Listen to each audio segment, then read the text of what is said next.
James, a servant of God and of the Lord Jesus Christ, to the 12 tribes in the dispersion, greetings. Count it all joy, my brothers, when you meet trials of various kinds, for you know that the testing of your faith produces steadfastness. And let steadfastness have its full effect, that you may be perfect and complete, lacking in nothing. If any of you lacks wisdom, let him ask God, who gives generously to all without reproach, and it will be given him. But let him ask in faith with no doubting, for the one who doubts is like a wave of the sea that is driven and tossed by the wind. For that person must not suppose that he will receive anything from the Lord. He is a double-minded man, unstable in all his ways. Let the lowly brother boast in his exaltation, and the rich in his humiliation, because like a flower of the grass he will pass away. For the sun rises with its scorching heat, and withers the grass. Its flower falls, and its beauty perishes.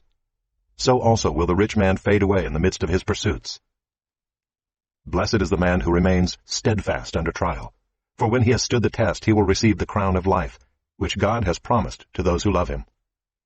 Let no one say when he is tempted, I am being tempted by God, for God cannot be tempted with evil, and he himself tempts no one.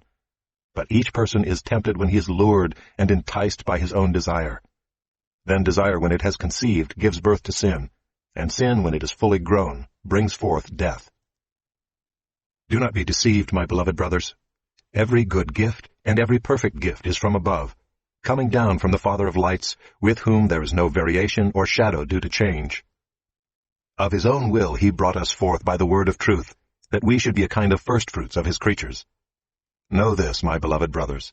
Let every person be quick to hear, slow to speak, slow to anger, for the anger of man does not produce the righteousness of God. Therefore put away all filthiness and rampant wickedness, and receive with meekness the implanted word, which is able to save your souls. But be doers of the word, and not hearers only, deceiving yourselves. For if anyone is a hearer of the word and not a doer, he is like a man who looks intently at his natural face in a mirror. For he looks at himself and goes away, and at once forgets what he was like. But the one who looks into the perfect law, the law of liberty, and perseveres, being no hearer who forgets, but a doer who acts, he will be blessed in his doing.